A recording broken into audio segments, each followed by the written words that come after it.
E aí pessoal, como vai? Tudo bem? Eu sou o Juninho, bem-vindos ao All Star Comics e hoje a saga do Superman, volume 39. Vamos dar uma conferida aí nesse volume, pessoal. Tá aqui os últimos 3 volumes dos vídeos anteriores. Depois do volume 39, vou voltar aqui no volume 38, que eu esqueci de falar uma informação muito importante, né, que tem lá. Bem, pessoal, vamos dar uma conferida aqui então. Saga do Superman, volume 39. Já quase 40 volumes, pessoal. E aqui, o Slade Wilson, Deathstroke, né, o Exterminador, lutando com o Superman. Cara, eles não eram aliados há poucos dias atrás, ali na Pânico nos Céus? Como que chegou a isso, né, pessoal? Bom, pessoal, volume menor, né, 128 páginas, né, nesse aqui, pelo menos, a Panini reduziu o preço, porque da última vez que ela reduziu páginas na saga do Superman, ela manteve o preço, né? Deu uma facada dupla nos leitores, né, pessoal? Então, nesse daqui, pelo menos, ela baixou o preço. É uma pena que, tipo assim, tirou uma história para poder colocar apenas algumas fichas de personagens aqui, né? No caso, o Metalo, o Brainiac, a Máxima e a Matriz, né? Supergirl.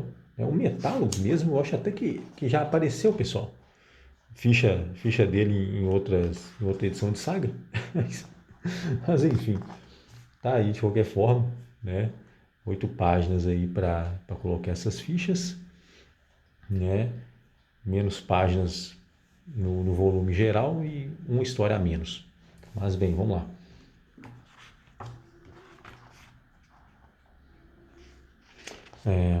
Aqui o Eric Garcia ele fala sobre os volumes anteriores e tudo mais, mas o principal é a chegada do Jackson Butch Weiss, né? Desenhista aí do Super, pessoal. Vai estar desenhando o Super aí, acho que a partir desse volume. E essas aqui são as histórias desse volume. E aqui os grandes autores e os magníficos criadores do Homem de Aço. E aqui em The Adventures 490, pessoal, a gente vê a continuação aí da história do Rusk, né? O professor Hamilton foi para a dimensão do Rusk, voltou, trouxe aquele bicho de fogo lá, né? Também voltou também. Criminoso que estava aqui foi para lá. Uma baderna, cara, mas história muito divertida, cara, muito legal. Tá aí o Tom Grummett que desenha demais, cara.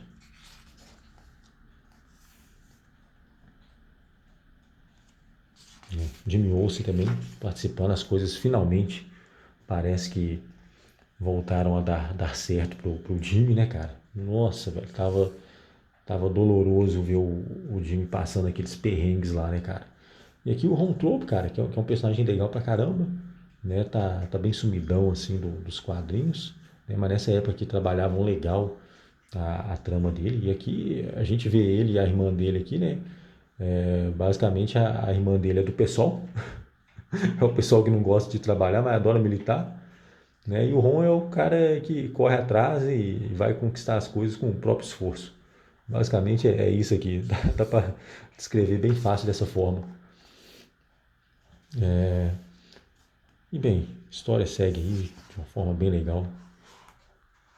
E aqui, né, Action Comics novamente aí com capa do Art Tibet, né, Supergirl aí dando supapo no Superman. E o legal dessa história aqui, pessoal, é que ela traz um resumo bem legal da Supergirl aqui para quem não estava lembrado da trama dela, pessoal, né, que ela veio de uma dimensão, né, uma dimensão de bolso lá, que na verdade era o resquício da era da época do Superman, da Terra do Superman, do Superboy, né, da Terra do Superboy, da Era de Ouro, no caso. Era o resquício do que tinha sobrado ali. Inclusive, é nessa dimensão aí, nessa Terra aí que o Superman executa aqueles 3 kryptonianos lá que tinham, né, praticamente obliterado aquela Terra, né, e depois acaba, né, entrando numa situação mais complicada lá que acaba levando ele ao exílio, né? Então é tudo ali, né? E aqui tem um resumo bem legal desse detalhe aí. E tem aí essa questão dela com o Lex. Cara, como assim? Né, o pessoal deve estar se perguntando, mas aqui vai explicar direitinho, pessoal, né? Esse detalhe, né? E vai inclusive levar a essa questão, né? Quando o Superman vê que ela voltou, né? Ele vai lá pegar algumas explicações, ver o que ela tá, por que ela tá junto do Lex, né? Mas ela meio que dá uma surtada aqui, cara, com o Super aqui, sabe? Né? Eu achei até estranho, velho, do jeito que ela explodiu aqui e atacou ele, sabe? Eu falei, velho, mulher explosiva essa daí? Vai deixar essa mulher com raiva pra ver. O Lex que não fica esperto, não. É, mas acaba que tem esse leve confronto entre eles aqui, né? E basicamente ficam mais perguntas ainda, né, pro futuro ainda, né, cara? Mas, para quem já tem uma breve noção de tudo aqui, já tem uma noção do que vai acontecer no futuro, mas ainda tem muita coisa para acontecer, pessoal, muita história para vir. E bem, pessoal, eu tinha feito uma pesquisa aqui, antes de gravar esses vídeos, sobre quais histórias eram inéditas aqui. Nesses 3 volumes aqui não houve histórias inéditas no Brasil, a Abril publicou tudo que tinha aqui também. Mas essa história aqui, nesse volume, é inédita, pelo que eu pude levantar, pessoal. Historiazinha legal também. É uma pena que eles resolveram colocar, a Abril cortou essa história, né? Mas ela traz a continuação da trama desse pessoal aqui do mundo bélico, né? Remanescentes aí do mundo bélico aí após o Pânico nos Céus.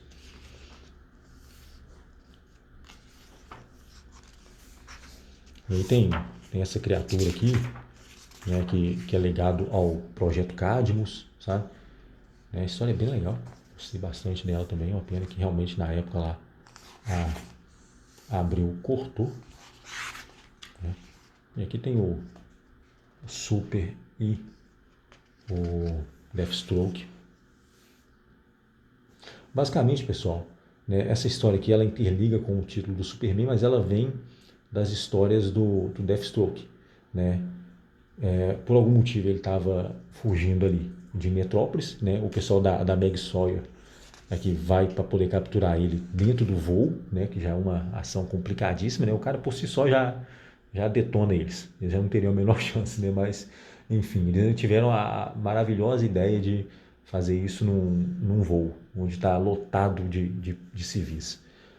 E cara, que operação foi essa da equipe da Meg Sawyer, cara? O pessoal completamente despreparado, atirando no avião, né? A arma parece potente pra caramba, velho. Né? Foi milagre que ela não atravessou o avião aqui e não acertou nenhum inocente. Sei lá. Né? Sinceramente, muito estranho isso aqui. Porém, acaba tendo um ferido, sim. Uma pessoa inocente ferida nisso aqui. Né? Obviamente não foi o Slade que atirou, foi o pessoal da Meg Sawyer que atirando a torta e a direita aqui para tudo quanto é lado, acabou atingindo logo a irmã da Lois, que é a aeromoça, a Lucy, né? Acaba sendo ferida aqui nessa história. E aí cria-se essa perseguição contra o Slade, né? Eu vou falar com vocês a verdade, cara. Do jeito que a trama foi conduzida aqui, velho, cara, não sobrou nada para a equipe da Meg Sawyer, né? Tipo assim, parece que não teve uma punição, um puxão de orelha, não teve nada. Sabe? Eu achei estranho pra caramba, porque quem chegou atirando igual louco foi eles, né? O criminoso, obviamente, é o Slade, mas e aí? É por causa disso aí que você vai chegar atirando pra tudo quanto é lado, né? Colocando todo mundo em risco, né? Então, assim, não parece uma operação digna da unidade da Meg, cara. Tá acostumado a enfrentar o pessoal casca-grossa e tudo, mas aqui eles foram amador pra caramba, cara. Nossa senhora, amador pra caramba. Sei lá, pensa na pior polícia do mundo aí, cara. Eles foram nesse padrão aí. Sinceramente, cara. E aí o Slade acabou, sinceramente, saindo como herói aqui ainda, ao meu ver, né? Porque ele ainda salva a vida da Meg aqui nessa história, né? E ainda, né, mais pra frente, que não vou entrar em spoilers aqui do restante da história, mas ele ainda tem uma outra ação aqui que foi honrosa pra caramba, ao meu ver, sabe? E assim, o que eu achei estranho realmente é essa questão do roteiro, que eu achei que aí foi um ponto negativo para mim, né? Que, cara, como que você vai lá, você gerencia uma operação dessa aí, faz tudo errado e ainda sai como se nada tivesse acontecido? A não ser que mais pra frente tenha alguma coisa ainda, né? Mas lendo só por essa história aqui, cara, eu acho que isso aí ficou fraco, sabe?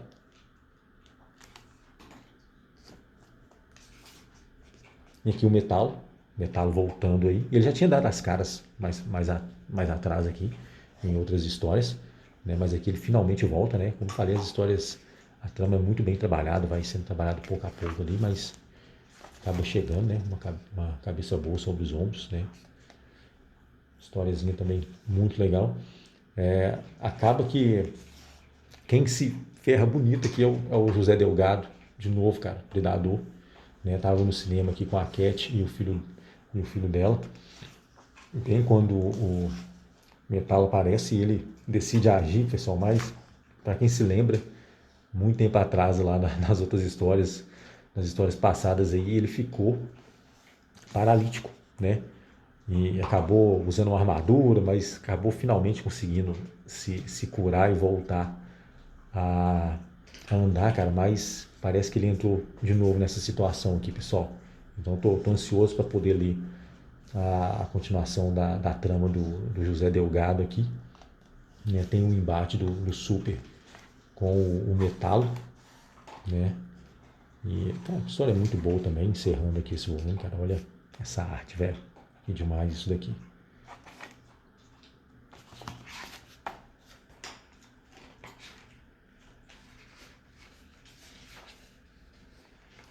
E bem, pessoal, com esse volume aqui, basicamente é isso aqui que eu tinha para mostrar.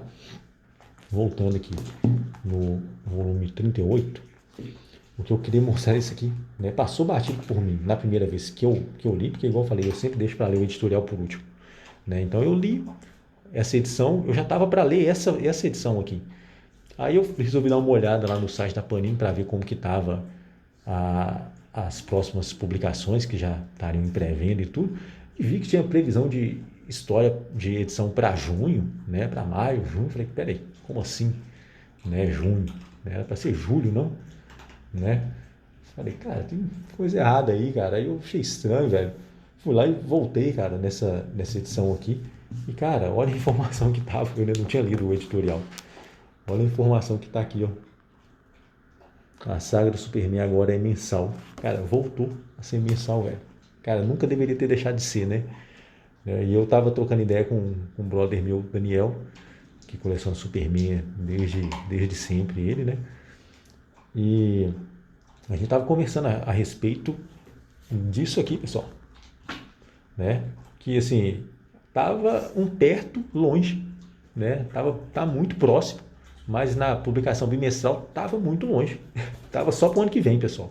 Se fosse continuar bimestral, eu acho que seria o primeiro volume do ano que vem, pelas contas que eu já tinha feito. Mas agora, pessoal, tá muito perto. Pelas minhas contas atualmente, cara, a não ser que a Panini faça alguma mudança aqui no número de páginas de publicação e tudo mais, é para começar no volume 43, a morte do Superman. No volume 43. No 42 é para a gente começar a ver, vai ter a primeira aparição do Apocalipse, porque, para quem não sabe, o Apocalipse ele aparece em The Adventures of Superman, deixa eu ver, não, Man of Steel número 17, e a morte do Superman começa em Man of Steel número 18, né? O Apocalipse ele começa a aparecer no final de cada um dos últimos títulos do último mês do Superman, os títulos do último mês, antes da morte, no caso. Ele começa a mostrar ele fugindo. A gente ainda não sabia o que era, né? Quem leu na época lá. Eu acho que a Abril não publicou dessa forma, né? Não sei como é que foi que a Abril publicou. Mas é dessa forma no original, lá nos Estados Unidos. Então ele já começa a aparecer ali, né? Pelo que eu calculei, no 42, né? E pelo que eu vi de descrição lá nas edições da Panini, né? Mas assim, Panini é complicado, né? A descrição tá lá, mas para eles mudar alguma coisa ali, pouco custa, né? Vir diferente, às vezes a edição pode vir com menos página. Se alguma edição aqui mais para frente vier com menos páginas, essa edição já, Man of Steel 17 já vai vir na edição 43 também, né? Mas pelo cálculo que eu fiz aqui, a metade do volume 43, a segunda metade dele já é a morte do Superman, pessoal. Né? Então tá muito perto daí, cara. A gente já tá aí ó, na 39. Então olha só, mais 4 meses aí já tá chegando, cara. Né? E eu, assim, não tem ainda o volume 43 lá no site da Panini, mas eu tô chutando aí, inclusive, que deve ser a terceira temporada, né, da saga do Superman. Né? Apesar de que, cara, pra mim, eu odeio essa ideia da Panini aí de temporada. Tanto que, nesse volume aqui, tem diversas informações, né? Tipo assim, tal evento aconteceu na saga do Superman número tal. Cara, eles mesmos se confundiram aqui, pessoal, quem colocou lá, né, a informação. Né? Falou que foi no volume 11 da segunda temporada, uma informação aqui a respeito da trama do Husky. Eita. Calma. É, aí, cara, ele colocou que era no volume 11 da segunda temporada, cara. Sabe? Eu acredito que seja o volume 11 da primeira temporada, né, que ele queria colocar, acabou confundindo ali. Eu acho que teve uma outra vez também que já teve confusão desse tipo, então o próprio pessoal da Panini não consegue, acaba se confundindo com essas informações, então, né, imagina o leitor, né, como é que fica com esse trem, cara. Eu sou muito mais aí o número correndo direto, 39, 40, não precisa dessa besteira de temporada. Na terceira temporada da saga do Batman, eles inclusive tiraram, né, o barra, né, a verdadeira numeração. Aqui está só a numeração da terceira temporada. A numeração geral está só no final da edição lá no código de barra. Né? Então, para mim é idiota pra caramba essa decisão. Mas, pessoal, tá muito perto aí, velho. A morte do Super tá realmente muito próxima aí, pessoal. Tá aqui a ediçãozinha da Abril.